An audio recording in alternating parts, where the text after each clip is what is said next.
થરાદમાં ધાનેરા તાલુકાના વિંશીવાડી ખાતે Banas dairy, Suzuki motors અને એનડીડીબીના સંયુક્ત ઉપક્રમે સ્થાપિત 100 MTPD ક્ષમતાના બનાસ બાયો સીએનજી મોડેલ પ્લાન્ટનું ગુજરાત વિધાનસભાના અધ્યક્ષ શંકર ચૌધરીની અધ્યક્ષતામાં લોકાર્પણ કરવામાં આવ્યું હતું। વિંશીવાડીનો આ બનાસ ડેરીનો ચોથો બાયો સીએનજી પંપ છે, જે દરરોજ આશરે 1.8 ટન સીએનજીનું ઉત્પાદન કરી શકશે। સમગ્ર ભારતમાં એ પદદર્શક બન્યું છે। એમના ચેરમેન, અમારા વિધાનસભાના અધ્યક્ષ, અને જેમણે ડેડિકેશન, સંપૂર્ણ સંવેદના અને સમર્પણ ભાવ સાથે બાયો સીએનજી પ્લાન્ટ બનાસ ડેરીએ પહેલો નાખ્યો। સુઝુકી સાથે કોલેબોરેશન કરીને બીજા 3 પ્લાન્ટ, એટલે કે આજે 4 પ્લાન્ટનું ઉદ્ઘાટન થયું।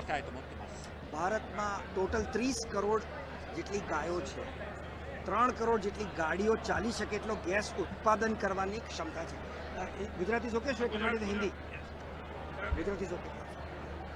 અમને એવું લાગી રહ્યું છે કે આ ચક્રીય અર્થવ્યવસ્થામાં સુઝુકી પણ એક પોતાનું યોગદાન આપી શકે અને ભારતની સાથે મળીને એક નવી જ અર્થવ્યવસ્થા ઊભી કરી શકે। પ્રધાનમંત્રી મોદી સાહેબ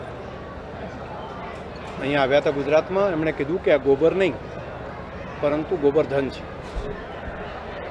આ વેસ્ટમાંથી વેલ્થ બની શકે। બનાસે દામાની શરૂઆત કરી, દામાની અંદર એક પ્લાન્ટ બનાવ્યો, સફળતા મળી।